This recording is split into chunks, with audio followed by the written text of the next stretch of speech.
അങ്ങനെ തിരിച്ചെത്തുമ്പോൾ ഞങ്ങൾ ഈ ജനസാഗരത്തിനിടയിൽ തന്നെയാണ്. കലാസൗകുമാര്യം പെയ്തിറങ്ങിയ പകലിരവുകൾക്ക് ഇതാ വിട പറയാൻ ഒരുങ്ങുന്നു തൃശ്ശൂര്.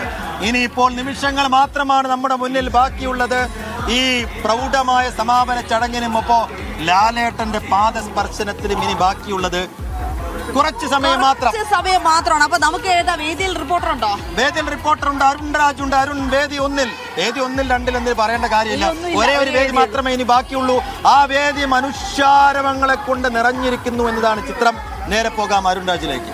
അരുൺ, അപ്പൊ അവിടെ എന്തൊക്കെ നടക്കുന്നു? സമാപന സമ്മേളനത്തിലുള്ള ഒരുക്കം എത്ര വരെയായി? 4 മണിയാണ് പറഞ്ഞിരിക്കുന്നത്, പക്ഷെ സമയത്തിന് നടക്കുമെന്ന സംശയമുണ്ടോ?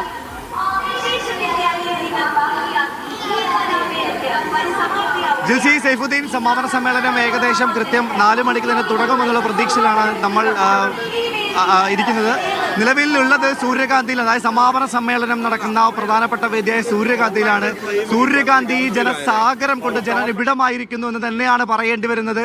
അതായത് തൃശ്ശൂർ പൂരത്തിന് ശേഷം, തൃശ്ശൂർ പൂരം കഴിഞ്ഞു കഴിഞ്ഞാൽ ഈ തേക്കിൻകാട് മൈതാനി വടക്കുന്നാഥന്റെ തിരുസന്നിധി ജനങ്ങളെ കൊണ്ട് നിറയുകയാണ്. നിറഞ്ഞിരിക്കുന്ന കാഴ്ചയാണ് നമ്മൾ നിലവിൽ കാണുന്നത്. കടുത്ത പോരാട്ടത്തിന്റെ ഒടുവിൽ കലാകിരീടം കണ്ണൂരിന്റെ മണ്ണിലേക്ക് പോയപ്പോൾ ആതിഥേയരായ തൃശ്ശൂർ കനത്ത വെല്ലുവിളി ഉയർത്തി തന്നെ രണ്ടാമത് ഉണ്ടായിരുന്നു. പക്ഷെ അവർക്ക് കിരീടത്തിലേക്ക് മുത്തമിടാൻ കഴിഞ്ഞില്ല എന്നുള്ളതാണ്. അപ്പോൾ നമ്മോടൊപ്പം തൃശ്ശൂരുകാരായ ചില ആളുകൾ കൂടി ചേരുന്നുണ്ട്. തൃശ്ശൂരിന്റെ ഗടിയാണോ? അതെ, തീർച്ചയായും. അത് ശരി. ഇത്തവണ നമുക്ക് കപ്പ് കിട്ടിയില്ല. കുഴപ്പമില്ല, കണ്ണൂർ കൊണ്ടായിക്കോട്ടെ. നമ്മുടെ മണ്ണിൽ നടത്തില്ലേ ഇത്രയും ക്രൗഡ്. ഈ പൂരം നഗരി നമ്മളെ ഇങ്ങനെ ആക്കി തീർത്തില്ലേ? നമ്മളെ കൊണ്ട് തന്നെ ഇങ്ങനെ പറ്റുള്ളൂ അല്ലേ? വേറെ ഏതെങ്കിലും ഡിസ്ട്രിക്റ്റിൽ ഇങ്ങനെ ഉണ്ടാവുമോ? അതാണ്, വേറെ ഏതെങ്കിലും ജില്ലക്കാരെ കൊണ്ട് ഈ ജനസാഗരത്തെ തീർക്കാൻ കഴിയുമോ, ഉണ്ടാക്കിയെടുക്കാൻ കഴിയുമോ എന്നാണ് തൃശ്ശൂരിന്റെ ഗടികൾ പറയുന്നത്. അപ്പൊ കപ്പ കണ്ണൂരേക്ക് പോയി. അതാണ് ഈ നമ്മുടെ കസ്റ്റഡിയിലാണ് ഇപ്പൊ നിലവിൽ സ്വർണ്ണക്കപ്പ് ഇരിക്കുന്നത്. അപ്പൊ കണ്ണൂരുകാർക്ക് വിട്ടുകൊടുക്കുമ്പോ ഒരു സങ്കടമല്ലേ? തീർച്ചയായും ഉണ്ട്, ഇല്ലാന്ന് പറയുന്നില്ല. തൊട്ട് ബാക്കിലുണ്ടല്ലോ നമ്മള്. സ്വർണ്ണക്കപ്പ് നഷ്ടമായതിലല്ല ഞങ്ങളുടെ കാര്യം ഇരിക്കുന്നത്. അതായത് സ്വർണ്ണക്കപ്പ് നഷ്ടമായെങ്കിൽ പോലും കനത്ത വെല്ലുവിളി ഉയർത്തുവാനും ഏറ്റവും മികച്ച കോമ്പറ്റീഷൻ കൊടുക്കുവാനും ഞങ്ങൾക്ക് കഴിഞ്ഞു എന്നുള്ളതാണ് തൃശ്ശൂരിന്റെ ഗടികൾ പറയുന്നത്. വേദി 1 സൂര്യകാന്തിയിൽ അല്പസമയത്തിനകം സമാപന സമ്മേളനം ആരംഭിക്കും. പ്രമുഖ വ്യക്തികളെല്ലാം എത്തിത്തുടങ്ങിയിരിക്കുന്നു. പ്രതിപക്ഷ നേതാവ് വി ഡി സതീശനാണ് സമാപന സമ്മേളനം ഉദ്ഘാടനം ചെയ്യുക.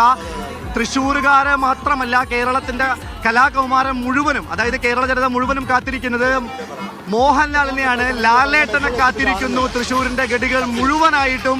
അവർ ലാലേട്ടൻ കടന്നു വരുന്നതും കാത്തിരിക്കുന്നു. ലാലേട്ടന്റെ കയ്യിൽ നിന്നും സ്വർണ്ണക്കപ്പ് ഏറ്റുവാങ്ങാൻ തയ്യാറായി നിൽക്കുന്നു കണ്ണൂരിന്റെ പട എന്ന് തന്നെ പറയേണ്ടിയിരിക്കുന്നു. അതുപോലെ തന്നെ സ്കൂളുകളിലേക്ക് വന്നു കഴിഞ്ഞാൽ പാലക്കാട് ജില്ലയിലെ ആലത്തൂർ ഗുരുകുലം ഹയർ സെക്കൻഡറി സ്കൂളാണ് ഒന്നാമത് ഫിനിഷ് ചെയ്തിരിക്കുന്നത്. അവർക്ക് ജില്ലകൾ തമ്മിൽ പരസ്പരം പോരാട്ടം ഉണ്ടായിരുന്നെങ്കിൽ പോലും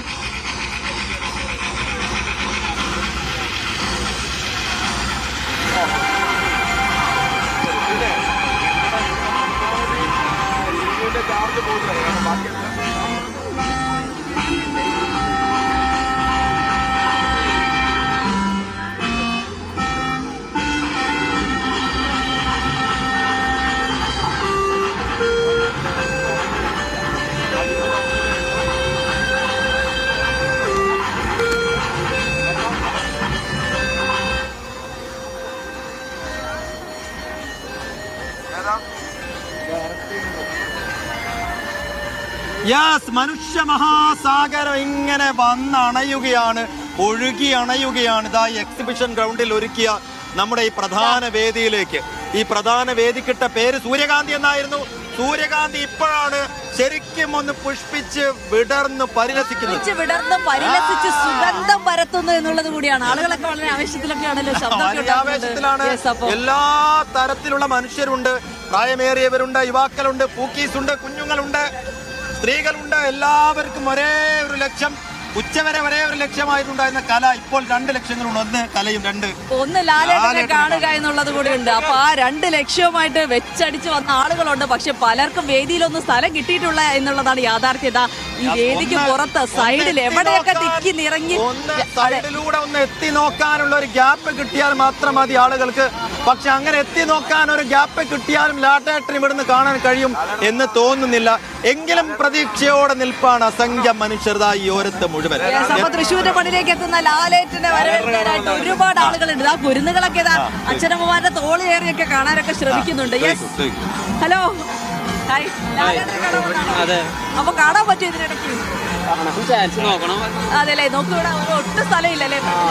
ഇല്ല സ്ഥലം കുറവാ. നേരത്തെ കണ്ടിട്ടോ ലാലേട്ടനെ? ഓ കണ്ണുണ്ട്. പിന്നെ നമുക്ക് ഈ കണ്ണൂർ കപ്പ് ഉയർത്തുന്ന കാണണ്ടേ? ഏത് തൃശ്ശൂരനാണോ? ആ തൃശ്ശൂരിന് സ്ഥലം. തൃശ്ശൂര് കപ്പ് കിട്ടാത്തതിൽ വിഷമായോ? ഇല്ല വിഷമമൊന്നുമില്ല ഞാൻ. ഇനി ചാൻസ് ഉണ്ടല്ലോ അല്ലേ? ആ എനിക്ക് ചാൻസ് ഉണ്ട്. അപ്പൊ ഇനി ഒരു സ്ഥലം സീറ്റ് കണ്ടുപിടിക്കാൻ നോക്കും പെട്ടെന്ന് കാണണമെങ്കിൽ.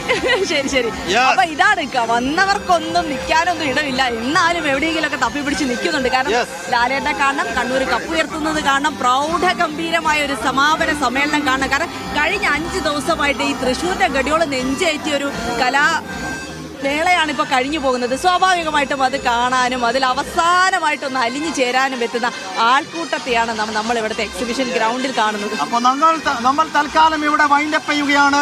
അടുത്ത ബുള്ളറ്റിനിൽ ഇതിന്റെ ചടങ്ങുകളും തത്സമയ ദൃശ്യങ്ങളും ഒക്കെ കാണാം. എന്തായാലും കല ജയിക്കട്ടെ, തൃശ്ശൂർ ജയിക്കട്ടെ. എല്ലാവർക്കും ഒരിക്കൽ കൂടി നന്ദി പറയുകയാണ്. ഈ കലോത്സവത്തെ നെഞ്ചേറ്റിയതിന് കലാ കേരളത്തിനും തൃശ്ശൂരും നന്ദി പറഞ്ഞുകൊണ്ട് നമുക്ക് അവസാനിപ്പിക്കാം.